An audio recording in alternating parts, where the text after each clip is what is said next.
Hello, good morning everyone. আজ আমরা এসে গেছি একটা প্রি ওয়েডিং প্রজেক্টে। তো আজকের টপিক হচ্ছে ফ্রেম ইন দ্য ফ্রেম। তো সেই কারণে তোমরা বুঝতেই পারছো আজকের টপিক যদি ফ্রেম ইন দ্য ফ্রেম হয় তাহলে নিশ্চয়ই আমি কোথায় প্রি ওয়েডিং এসেছি। হ্যাঁ, কোন রাজবাড়ি সেটা বলবো না, তোমরা পুরো ব্লগ দেখতে থাকো। রাজবাড়িটা খুব সিক্রেট রাজবাড়ি, যেখানে শ্যুট করতে দেওয়া হয় না। একটা পার্সোনাল এরা এখন থাকে আর কি, পুরো একটা ফ্যামিলি বাড়ি। তো এখানে খুব অল্প শ্যুট হয়, দু একটা শ্যুট দেখে আমি কথা বলে তারপরে আমাদের ক্লায়েন্টকে বলে একটা ম্যানেজ করে এসেছি আমরা। দেখা যাক আমাদের কতটা শ্যুট করতে দেয়, কতটা ইউজ করতে দেয়। তো আজকে দেখতে দেখো, আজকের ব্লগটা কিন্তু খুব ইন্টারেস্টিং, কারণ ফ্রেম ইন দ্য ফ্রেম মানে বুঝতেই পারছো কতটা ইন্টারেস্টিং হতে পারে। কীভাবে আমরা ইউজ করব, তো ফ্রেম ইন দ্য ফ্রেম আমরা কিভাবে ইউজ করব, আমার সাবজেক্টকে কোথায় রাখবো, আমার অবজেক্ট কী করব, কী বানাবো, আমার এলিমেন্ট কী থাকবে, সেই সব নিয়ে অনেক টিপস অ্যান্ড ট্রিক্স দেবো আমি। চলো দেখতে থাকো, খুব ইন্টারেস্টিং একটা ব্লগ। তো সাথে থাকো, দেখো অনেক কিছু আজকে বলবো, অনেক কথা হবে। তো আমাদের কাপেল মোটামুটি রেডি। ঝটপট করে আমরা আমাদের ক্যামেরাটা রেডি করে নিয়ে আমরা শুরু করি আজকে শ্যুট। চলো, মা ঘর কী দারুণ দেখতে রে।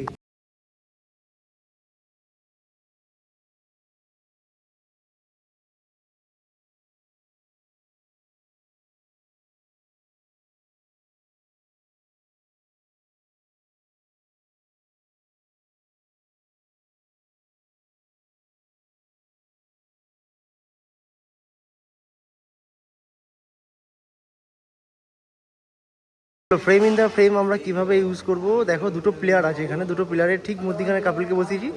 তার পিছনে একটা গেট আছে, ঠিক গেটের মধ্যিখানে তার দুজনকে বসিয়ে দেওয়া, মানে দুটো ফ্রেম, একটা পিছন দিকে গেট, তারপরে সামনে একটা পিলার, তার মধ্যিখানে আমার কাপেল।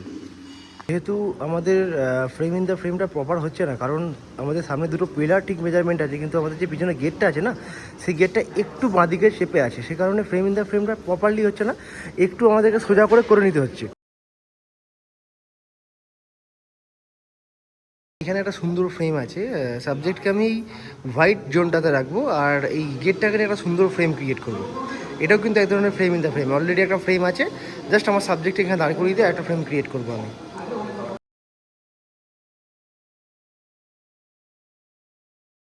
আমাদের শ্যুট এখন চলছে, আমাদের এই যে করিডোরটা আছে ওখানে হাঁটা চলা শটগুলো নিয়ে নিচ্ছি।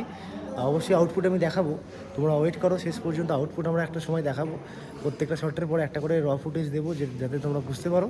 তো একটা মেন বিষয় বলে দিই, আমরা যারা ফটোগ্রাফাররা শ্যুট করি বা সিনেমাটোগ্রাফাররা শ্যুট করি, দেখো কাপেলকে আমরা যদি ঠিকঠাকভাবে বডি অ্যালাইনমেন্ট ঠিক না করি, মানে হাত যদি ঠিকঠাক জায়গায় না রাখি, সেক্ষেত্রে আমাদের কাপেলকে দেখতে খারাপ লাগে, যতই পোজিং করে না কেন। যদি পোজিংয়ে যদি মানে পজিশনটা ঠিকঠাক না করি, সে কারণে আমাদের শর্টগুলো খুব দেখতে বাজে লাগে। তো বারবার করে একটা কথা বলবো, যখন কাপেলকে দাঁড় করাবো না, তখন তার হাত, তার মুভমেন্ট, তার ফেস, সেগুলোকে একদম ঠিকঠাকভাবে প্রপারলি রাখবো। তো যে ব্যাপারে আমি তোমাকে বলছিলাম তোমাদের, যে বডি অ্যালাইনমেন্ট, কাপেলের পজিশন যদি ঠিকঠাক না হয়, সেক্ষেত্রে কাপেলকে দেখতে খুব খারাপ লাগে। তো সেক্ষেত্রে কাপেলকে সবসময় এমনভাবে দাঁড় করা, তাদের বডি অ্যালাইনমেন্ট যেন পুরো সোজা থাকে, শোল্ডার টু শোল্ডার শর্ট নিয়ে যেন শোল্ডার দুজনের সমান থাকে। কেউ হয়তো একজন এরকম বেঁকে রইলো, একজন শোল্ডার এরকম সোজা রইলো। হ্যাঁ, সেক্ষেত্রে কী হবে, আমাদের কাপেলকে দেখতে খারাপ লাগে, আমাদের সাবজেক্টকে দেখতে খারাপ লাগে। যখন দাঁড় করাবো কাপেলকে প্রপারলি দাঁড় করাবো, যখন যেখানে ফ্রেমিং নেবো সেখানে পারফেক্টলি আমাদের পোজিং করাবো। সেক্ষেত্রে কেউ হাত দেখে লম্বাভাবে ছেড়ে দিব, হাতকে কখনো লম্বা ছেড়ে রাখবে না, হাতকে একটা কার্ভ রাখবে, সেক্ষেত্রে দেখতে ভালো লাগবে। যে কোনো কার্ভ, যখন দুজনে হাত ধরছে তখন কার্ভ করে হাত দেবো, এরকমভাবে লাগবে। যখন হেড টাচ করছে তখন এইভাবে হেড টাচ না, এমনভাবে হেড টাচ করা হয় যেন নাকটাও টাচ হয়, হেডটাও টাচ হয়। এগুলো লক্ষ্য রাখলে আমাদের সাবজেক্টের উপরে যে ফোকাসিংটা আমাদের থাকে, সেই ফোকাসিংটা আরও বেশি বেড়ে যায়, তাদের দেখতে আরও বেশি ভালো লাগবে। সেক্ষেত্রে আমাদের পোজিংটা প্রপার হয়। তো এখানে লম্বা একটা সিঁড়ি দেখতে পাচ্ছি, তো এখানে একটা আমরা শট খুব ভালো পাবো, যেটা হচ্ছে লিডিং লাইন। আগের দিন যেটা বলছিলাম, তো লিডিং লাইন দেখো, সিঁড়িগুলো ঠিক সুন্দর করে আমার কাপলকে লিড করবে। আমি দেখাচ্ছি, ক্যামেরায় বুঝতে পারবে কীভাবে লিডিং লাইন করা যায়। দেখো, সাবজেক্টকে আমি লিডিং লাইনে ঠিক রুল অফ থার্ডে রাখবো। আমাদের যে রাইট সাইডে যে গ্রিড লাইনের ইন্টারসেকশন পয়েন্ট আছে, সেই ঠিক ডাউনে রাখবো, রেখে একদম এমনভাবে ফ্রেমটা ধরবো যেন সিঁড়িগুলো পুরো সাবজেক্টে লিড করছে। দেখো, কাপেলের অ্যাক্টিভিটি করাবো, কাপেলকে হাতে হাত রাখা, মুখের দিকে তাকানো, ঠিক এইভাবে শটগুলো নেব। দেখো, খুব সুন্দর লাগবে দেখতে।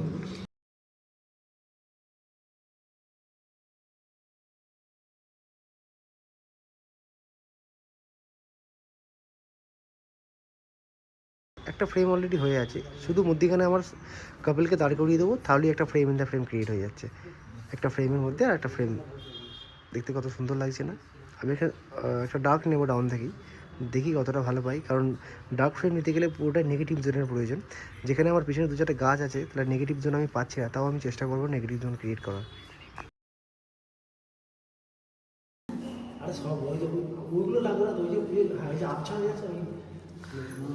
একটা ভালো শ্যুটের জন্য কত কি করতে হয়।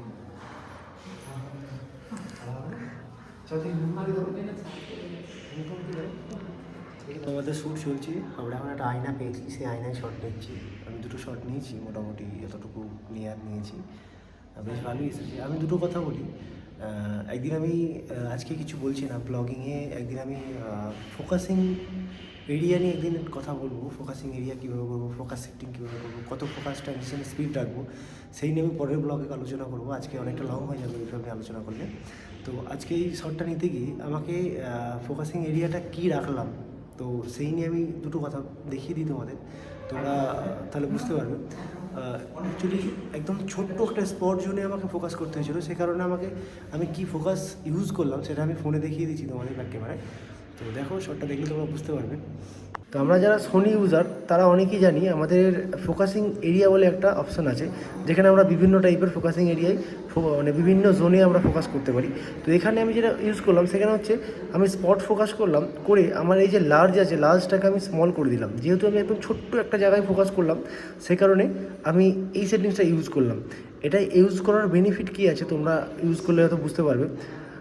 আমি তোমার দেখাই, আমি যে শটটা নিয়েছি সেই শটটা না দেখলে তোমরা বুঝতে পারবে না।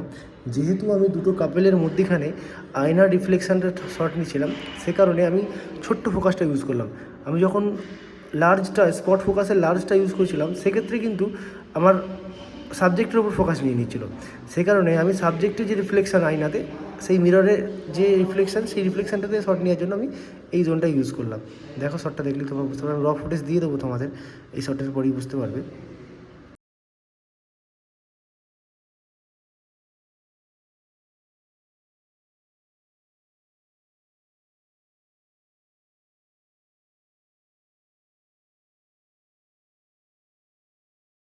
আমরা যে বাড়িটা অ্যাকচুয়ালি শ্যুট করতে এসেছি, এখানে সবাই থাকে আর কি, এটা ফ্যামিলি বাড়ি। তো সে কারণে আমরা ঠিকভাবে শ্যুট করতে পারছি না, শ্যুটের সাথে কোনো এনজয় করতে পারছি না, কারণ খুব শান্তভাবে শ্যুট করতে হচ্ছে। বিশাল বড়, মানে অ্যাকচুয়ালি এটা হচ্ছে অঞ্জলি জুয়েলার্স যে আছে না আমাদের, অঞ্জলি জুয়েলার্সের যে মালিক, সেই মালিকের বাড়ি। হ্যাঁ, অনেকে হয়তো জুয়েলার্সটাকে চেনে, কিন্তু মালিকের বাড়ি কোথায় সেটা যায় না। অ্যাকচুয়ালি এটা হচ্ছে ওদের বাড়ি। তো আমাদের মোটামুটি বাড়িতে শ্যুট কমপ্লিট, ওই যে একদম মানে একটা লোকেশন প্রায় কমপ্লিট, সেই জন্য যা নাচ করছে। দিদি একটু নেচে যাও তো, নেচে দাও। কেমন লাগছে শ্যুট করে বলো? খুব ভালো লাগছে, খুব ভালো লাগছে, সত্যি করে মন থেকে বলো। সত্যি ভালো লাগছে। ভালো লাগছে।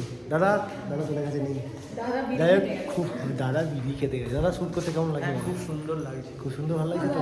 খুব ভালো। আমাদের সাথে কাজ করে কেমন মজা পাচ্ছে বলো? ঠিকঠাক তো? খুব ভালো, একদম খুব ভালো। এ তো আমাকে আগে থেকেই চিনতো, এ তো জানে একদম। Thank you so much, thank you. তোমরা ভালো ভালো শ্যুট করো, খুব ভালো ভিডিও হবে। চলো গণেশ, কিছু বলবি? ভালো কিন্তু মনে রাখার জন্য বলেছে কিন্তু মানে আমি আচ্ছা, তোমরাই জানিও কেমন হয়েছে ভিডিওটা দেখার পরে। হ্যাঁ, আগের ভিডিওতে আমি খুব সুন্দর তোমাদের অ্যাটেনশন পেয়েছি, সেই নিয়ে আমার জোশটা আরও বেড়ে গেছে। আমি ব্লগ করতে খুব লজ্জা পাচ্ছিলাম, আজকে কনফিডেন্টলি করছি, যা পাচ্ছি বলছি। দেখো প্রথম ব্লগ করছি, ভুল ভ্রান্তি হবে, মানিয়ে গুছিয়ে নিয়ে একটুখানি, আর কি করা যাবে বলো না? বলছি আমার কত সাবস্ক্রাইবার, প্রথম দিন একটা ভিডিও ছেড়েছিলাম, ওই 100টার মতো হয়েছে, 1000 ভিউ হয়েছে, 100 সাবস্ক্রাইবার। না তোমাদের মানে তোমাদের দেখে মানে আমার এনকারেজটা আরও বাড়িয়ে দিলে তোমরা। মানে আমি প্রথমে মানে ব্লগ করতে চাইনি, তোমাদের এত ভালো কমেন্ট, তোমরা যে সাথে আছো, সাপোর্ট করছো, এটা দেখে আমার খুব ভালো লাগলো। আমি কমপ্লিটলি প্রত্যেকটা প্রি ওয়েডিংয়ে ব্লগ করবো, প্রত্যেকটা ওয়েডিংয়ে ব্লগ করবো, যতটা পারি তোমাদের হেল্প করবো, বলবো। ফ্রেমিং নিয়ে কথা হবে, ক্যামেরা সেটিংস নিয়ে কথা হবে, সিনেমাটোগ্রাফি টিপস ট্রিক্স অনেক কিছু আসবে, কীভাবে শর্ট নিচ্ছি সেসব নিয়েও কথা হবে। শর্ট নিচ্ছি, পুরো বাড়িটার একটা রিফ্লেকশন আসছে পুকুরে, চলো দেখাই। চলো রেডি, 3, 2, 1 অ্যান্ড অ্যাকশন।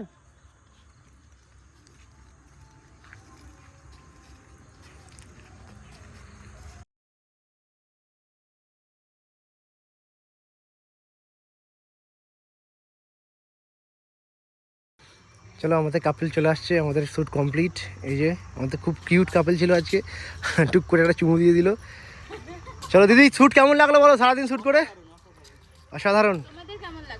আমাদেরও খুব ভালো লাগলো, খুব ভালো কাপেল পেয়েছিলাম, খুব কম সময়ে আমরা প্রি ওয়েডিং কভার করলাম, নাহলে অনেক রিটেক করতে হয়, অনেক কিছু করতে হয়। খুব সুন্দর লাগলো। এই যে আমাদের স্পট বয় লাইট বইছে না, ক্যামেরাটা বইছে রে। চলো গোগো বাই করে দাও। গোগো আজকে আমরা ওর নাম দিয়েছি গোগো। গোগো থেকে ওর নাম গোগো। গোগো অ্যাকচুয়ালি গোগো শুধু দেখে পোগো, ওর নাম গোগো। আর না গোগো অ্যাকচুয়ালি আমাদের বাচ্চা মেকআপ আর্টিস্ট, খুব বিগিনার্স মেকআপ আর্টিস্ট, এই মার্কেটে উঠছে, খুব ভালো মেকআপ করে। তোমরা কন্ট্যাক্ট করতে পারো গোগুকে, খুব কম খরচায় করে দেবে। চলো আমাদের পরের প্রি ওয়েডিং আছে মন্দামণি, এডুকেশনের প্রি ওয়েডিং আছে, আমরা আবার দেখা হচ্ছে মন্দামণি প্রি ওয়েডিংয়ে। Tata, bye by.